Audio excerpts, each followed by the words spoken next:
نحمدہ ونصلی ونسلم علی رسولہ الکریم اما بعد۔ آج کا عنوان ہے رسول اکرم صلی اللہ علیہ وسلم سے محبت۔ بزرگان محترم، رسول اکرم صلی اللہ علیہ وسلم سے محبت کرنا، آپ پر اپنی جان اپنے مال کو نچھاور کرنا، اپنی ہر چیز کو قربان کرنا اور سب سے زیادہ محبت کرنا، اگر کوئی اس لائق ذات گرامی ہے تو وہ رسول اکرم صلی اللہ علیہ وسلم کی ذات گرامی ہے۔ نبی اکرم صلی اللہ علیہ وسلم نے ارشاد فرمایا، لا یؤمن احدکم حتی اکون احب الیہ من والدہ وولدہ والناس اجمعین۔ تم میں سے کوئی مومن نہیں ہو سکتا یہاں تک کہ میں اس کے نزدیک اس کے والد سے، اس کی اولاد سے اور تمام لوگوں سے زیادہ محبوب نہ ہو جاؤں۔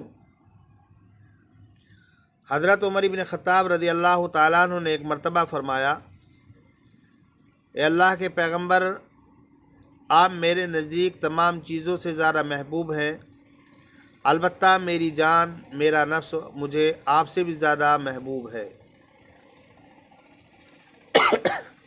تو رسول اکرم صلی اللہ علیہ وسلم نے ارشاد فرمایا، کبھی تمہارا ایمان کامل اور مکمل نہیں ہوا۔ پھر حضرت عمر رضی اللہ تعالیٰ عنہ نے فرمایا کہ اللہ کے پیغمبر، اب آپ میرے نزدیک میری جان سے اور میرے نفس سے بھی زیادہ محبوب ہیں۔ تو رسول اکرم صلی اللہ علیہ وسلم نے ارشاد فرمایا، تمہارا ایمان کامل اور مکمل ہو گیا۔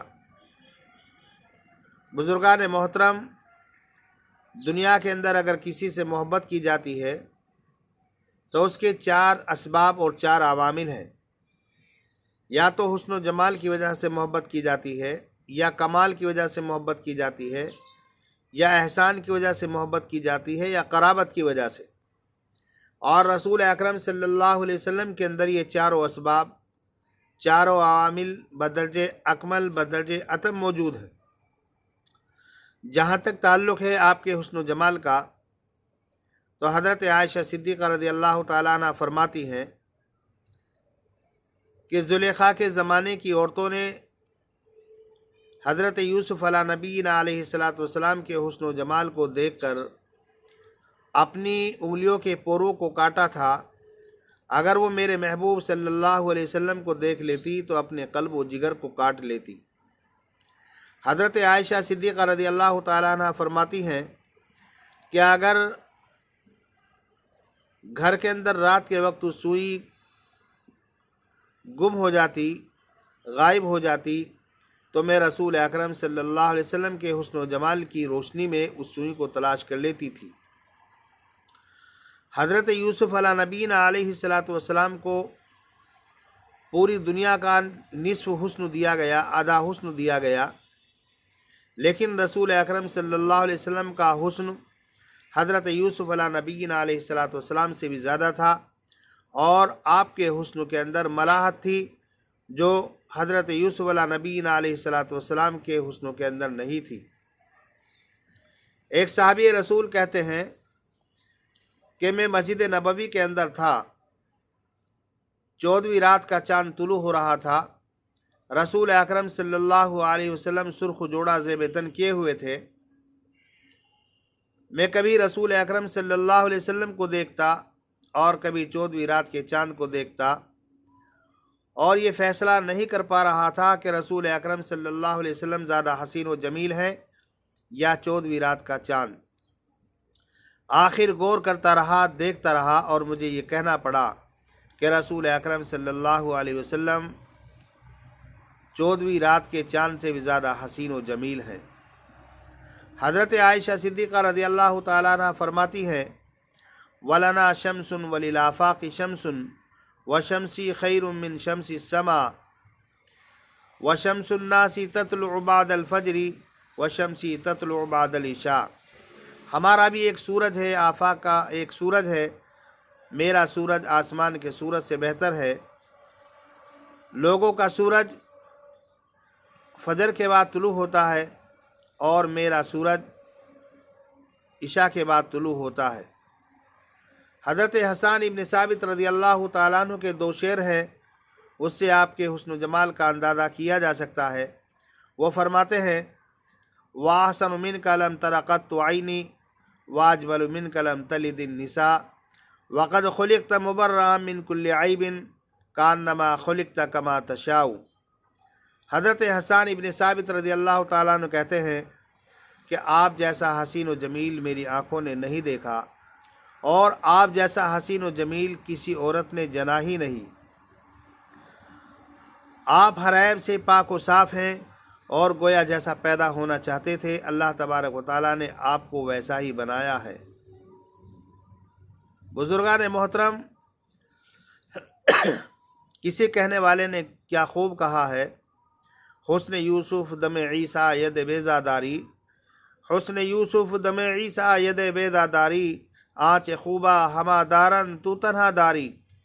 جتنے اوصاف اور کمالات تمام لوگوں کے اندر موجود تھے، وہ تمام کے تمام کمالات آپ کی ذات گرامی میں اللہ تبارک و تعالیٰ نے ودیت رکھ دیے تھے، اور مزید آپ کو اوصاف اور کمالات سے نوازا گیا تھا۔ بعد از خدا توئی قصہ مختصر، بس یہ کہا جائے کہ اللہ کی ذات کے بعد اگر کائنات کے اندر کوئی ہستی ہے تو وہ رسول اکرم صلی اللہ علیہ وسلم کی ذات گرامی ہے۔ دوسرا سبب محبت کا وہ کمال ہے۔ حضور اکرم صلی اللہ علیہ وسلم کے اندر کمال علمی بھی موجود تھا اور کمال عملی بھی موجود تھا۔ کمال علمی کا اندازہ اس بات سے لگایا جا سکتا ہے کہ خود رسول اکرم صلی اللہ علیہ وسلم نے ارشاد فرمایا اوتیت علم الاولین والآخرین، مجھے پہلے لوگوں کے علوم بھی عطا کیے گئے اور بعد کے لوگوں کے علوم بھی عطا کیے گئے۔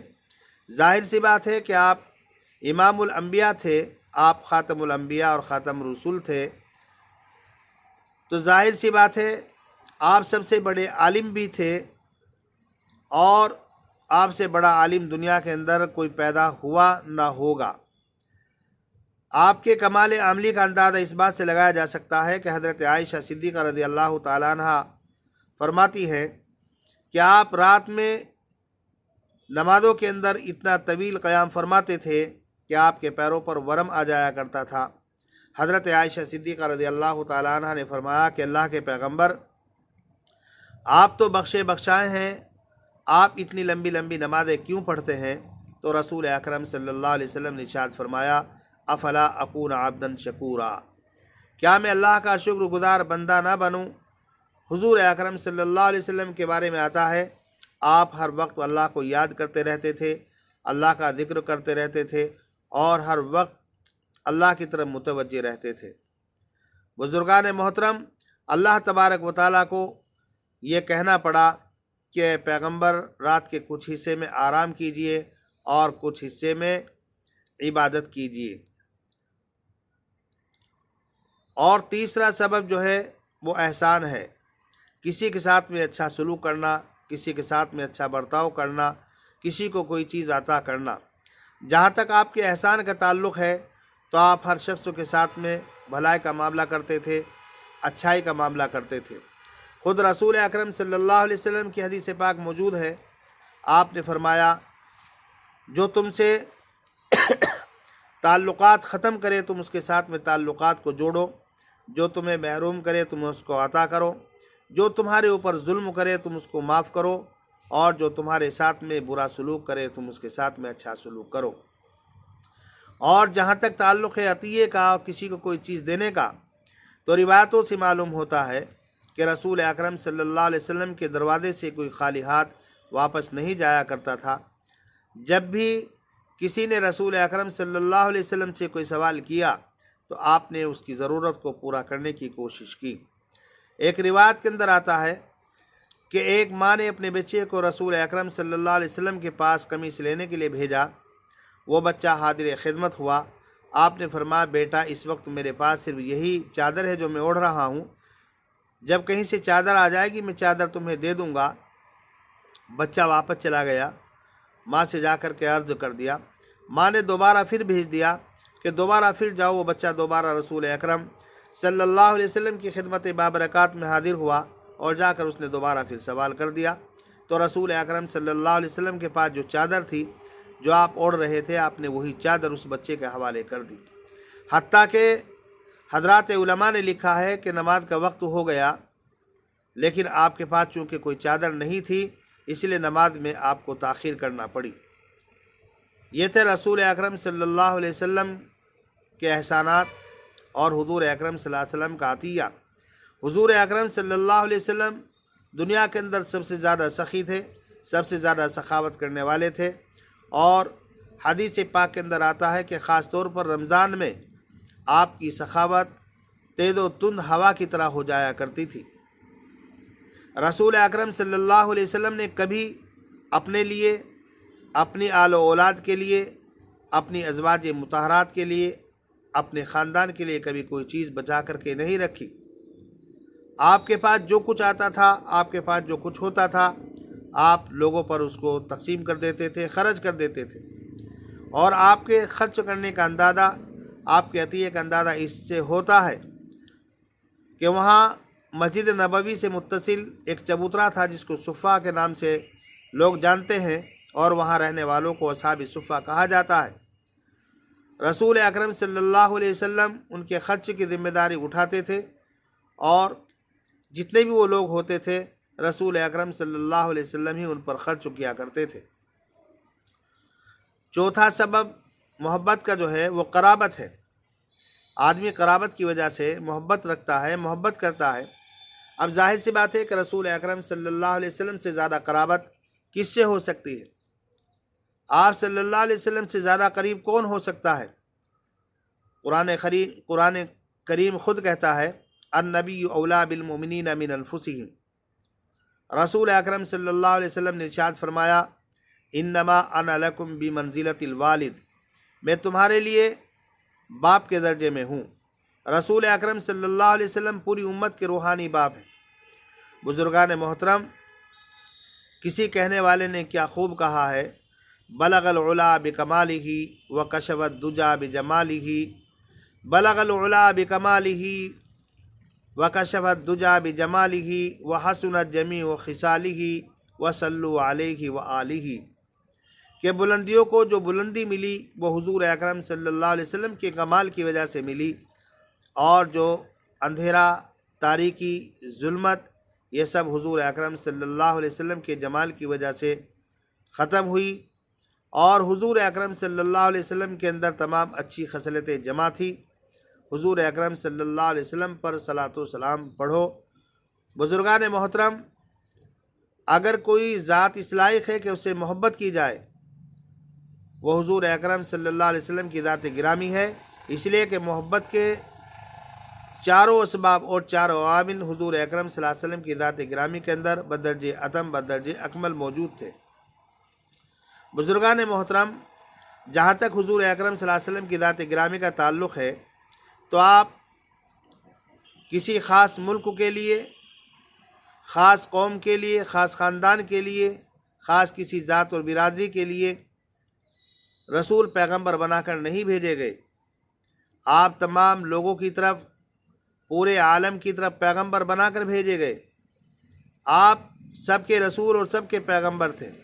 آپ صرف مسلمانوں کے پیغمبر نہیں تھے، جس طرح آپ مسلمانوں کے پیغمبر رسول تھے، اسی طریقے سے آپ بقیہ لوگوں کے بھی رسول اور پیغمبر تھے۔ اللہ تبارک و تعالیٰ قرآن کریم میں فرماتا ہے قُلْ يَا أَيُّهَا النَّاسُ إِنِّي رَسُولُ اللَّهِ إِلَيْكُمْ جَمِيعًا، اے پیغمبر آپ کہہ دیجئے میں تمہارا سب کا رسول ہوں۔ آپ کی بعثت عامہ تھی۔ یہی وجہ ہے کہ رسول اکرم صلی اللہ علیہ وسلم اپنی امت میں سے ہر ایک کے لیے تڑپتے تھے، ہر ایک کے لیے روتے تھے، ہر ایک کے لیے آپ دعا مانگتے تھے۔ آپ صلی اللہ علیہ وسلم چاہتے تھے میرا کوئی امتی بغیر ایمان کے دنیا سے رخصت نہ ہو۔ جب کسی مشرک کا، کسی کافر کا انتقال ہوتا تھا تو رسول اکرم صلی اللہ علیہ وسلم کو اس بات کا احساس ہوتا تھا کہ دنیا سے بغیر کلمہ پڑھے ہوئے جا رہا ہے۔ بزرگان محترم، ہم سب کے لیے لازم و ضروری ہے کہ ہم رسول اکرم صلی اللہ علیہ وسلم کا احترام کریں، آپ کی عزت کریں، اور رسول اکرم صلی اللہ علیہ وسلم پورے عالم کے لیے رحمت تھے۔ آپ صرف مسلمانوں کے لیے ہی رحمت نہیں تھے، بلکہ دنیا میں آنے والے ہر شخص کے لیے آپ رحمت تھے، اور آپ کی رحمت کا اندازہ اس بات سے لگایا جا سکتا ہے کہ جب حضور اکرم صلی اللہ علیہ وسلم دعوت و تبلیغ کے لیے طائف گئے، طائف میں جا کر آپ نے دعوت دی تو وہاں کے لوگوں نے آپ کو ستایا، وہاں کے لوگوں نے آپ کے پیچھے گنڈوں اوباشوں کو لگایا، وہ آپ پر پتھر پھینکتے تھے، حتیٰ کہ آپ کا پورا جسم لہو لہان ہو گیا۔ حضرت جبرائیل علیہ السلام پہاڑ کے فرشتے کے ساتھ حاضر ہوئے اور کہا، اے اللہ کے پیغمبر، اگر آپ حکم دیں تو طائف کے لوگوں کو دو پہاڑوں کے درمیان میں اس طرح پیس دیا جائے جس طریقے سے اناج کو پیس دیا جاتا ہے، گیہوں کو پیس دیا جاتا ہے۔ لیکن رسول اکرم صلی اللہ علیہ وسلم نے کیا ارشاد فرمایا کہ میں لوگوں کے لیے رحمت بن کر کے آیا ہوں، زحمت بن کر کے نہیں آیا ہوں۔ اور بجائے بد دعا کے رسول اکرم صلی اللہ علیہ وسلم نے طائف کے لوگوں کے لیے دعا کی، اے اللہ یہ میری قوم کے لوگ جو مجھے جانتے رہی، اے اللہ ان کو ہدایت عطا فرما۔ کون نہیں جانتا رسول اکرم صلی اللہ علیہ وسلم کے راستے میں کانٹے بچھائے گئے، آپ کو گھر سے بے گھر کیا گیا، مکہ چھوڑنے پر مجبور کیا گیا، آپ کے قتل کے منصوبے بنائے گئے، آپ کی ناکہ بندی کی گئی، آپ کا بائیکاٹ کیا گیا۔ کون سی تکلیف تھی جو آپ کو نہیں پہنچائی گئی؟ آپ کو ہر اعتبار سے اذیت و تکلیف پہنچائی گئی۔ خود رسول اکرم صلی اللہ علیہ وسلم فرماتے ہیں کہ اللہ کے راستے میں جتنا مجھے ستایا گیا شاید کسی کو نہیں ستایا گیا۔ لیکن جب مکہ فتح ہوا اور سارے وہ مجرم جنہوں نے آپ کے قتل کے منصوبے بنائے تھے، جنہوں نے آپ کو ہر جگہ اذیت و تکلیفیں پہنچائی تھی، وہ ہاتھ باندھے کھڑے ہوئے تھے، تو رسول اکرم صلی اللہ علیہ وسلم نے ان سے معلوم کیا اب تمہارا کیا خیال ہے؟ انہوں نے برجستہ کہا، اخن کریم ابن اخن کریم، آپ شریف ہیں اور آپ شریف زادے ہیں۔ رسول اکرم صلی اللہ علیہ وسلم نے ارشاد فرمایا، انتم الطلقاء، جاؤ تم سب آزاد ہو، لا تثریب علیکم اليوم، اور آج تم سے کوئی مواخذہ نہیں۔ بزرگان محترم، انسان تو بہت دور کی بات ہے، رسول اکرم صلی اللہ علیہ وسلم تو جانوروں کے لیے بھی رحمت بن کر کے آئے تھے۔ تاریخ کے اندر آتا ہے حضور اکرم صلی اللہ علیہ وسلم کا گزر ایک یہودی کے مکان کے پاس سے ہوا، وہاں پر ایک ہرنی بندھی ہوئی تھی۔ اس ہرنی نے رسول اکرم صلی اللہ علیہ وسلم کو دیکھ کر کے سفارش کی، اے اللہ کے پیغمبر، یہ یہودی مجھے پکڑ لایا ہے، میرے دو بچے پہاڑوں کے اندر بھوکے اور پیاسے ہیں، آپ مجھے چھڑوا دیجئے، میں اپنے بچوں کو دودھ پلا کر واپس آ جاؤں گی۔ رسول اکرم صلی اللہ علیہ وسلم نے کہا کہ تم واپس آ جاؤ گی؟ کہا کہ ضرور۔ اللہ کے رسول صلی اللہ علیہ وسلم نے یہودی سے کہا کہ اس کو چھوڑ دو، اس کے دو بچے پہاڑوں کے اندر بھوکے اور پیاسے ہیں، یہ دودھ پلا کر واپس آ جائے گی۔ اس یہودی کو تعجب ہوا، اس نے کہا کہ واقعتاً واپس آ جائے گی؟ رسول اکرم صلی اللہ علیہ وسلم نے فرمایا ہاں۔ اس یہودی نے اس کی رسی کھول دی، وہ ہرنی گئی اور جا کر اپنے بچوں کو دودھ پلایا اور واپس آ گئی۔ بزرگان محترم، حضور اکرم صلی اللہ علیہ وسلم ایک انصاری کے باغ میں داخل ہوئے، وہاں پر ایک اونٹ کھڑا ہوا تھا۔ حضور اکرم صلی اللہ علیہ وسلم کو دیکھ کر اس نے آواز نکالی، اللہ کے رسول اس کے قریب گئے۔ اللہ کے رسول صلی اللہ علیہ وسلم نے کہا، اس اونٹ کا مالک کون ہے؟ انصاری صحابی نے کہا کہ اللہ کے پیغمبر، میں اس کا مالک ہوں۔ آپ نے فرمایا کہ اونٹ تمہاری شکایت کر رہا ہے، اس کا خیال رکھا کرو۔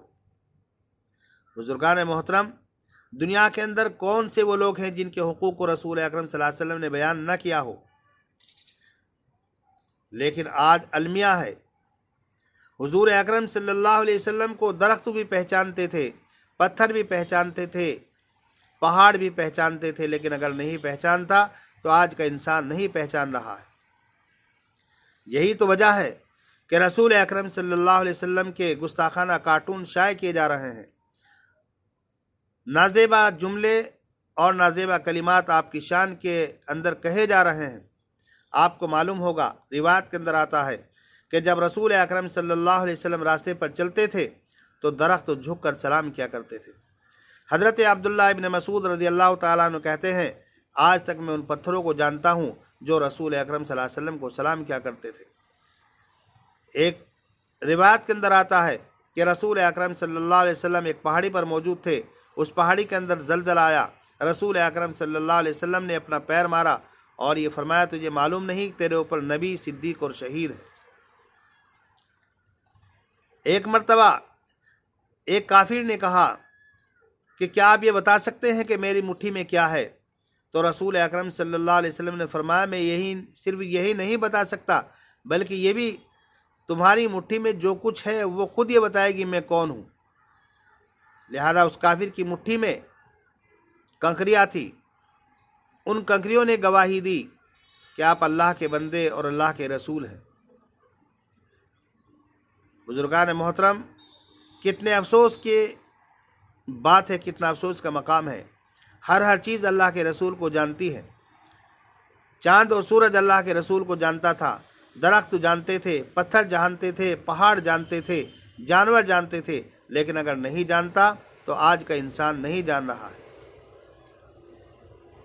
یہی وجہ ہے حضور اکرم صلی اللہ علیہ وسلم کی شان میں گستاخانہ کارٹون شائع کیے جا رہے ہیں،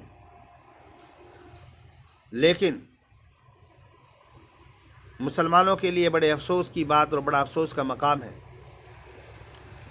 کہ آج ہم حضور اکرم صلی اللہ علیہ وسلم کی سیرت طیبہ سے ناواقف ہیں، اور یہ بات اچھی طریقے سے سمجھ لینی چاہیے کہ جب تک ہم حضور اکرم صلی اللہ علیہ وسلم کی سیرت طیبہ سے واقف نہیں ہوں گے قرآن کریم کو نہیں سمجھا جا سکتا، اور جب تک قرآن کریم کو نہیں سمجھا جا سکتا تو قرآن کریم پر عمل بھی نہیں کیا جا سکتا۔ اگر کوئی آدمی یہ چاہتا ہے کہ رسول اکرم صلی اللہ علیہ وسلم کے طریقے پر چلے، آپ کے راستے پر چلے، تو اس کے لیے لازم اور ضروری ہے کہ وہ تعلیمات اسلامی سے واقفیت حاصل کرے، اور تعلیمات اسلامی کی واقفیت قرآن کریم سے ہوگی، اور قرآن کریم کو حضور اکرم صلی اللہ علیہ وسلم کی سیرت طیبہ سے سمجھا جائے گا۔ آج ضروری ہے کہ ہم سیرت طیبہ کو اپنے مدارس میں پڑھائیں، اپنی مساجد کے اندر تعلیم کریں، اپنے گھروں کے اندر تعلیم کریں، خود بھی پڑھیں، اپنے بچوں کو بھی پڑھائیں۔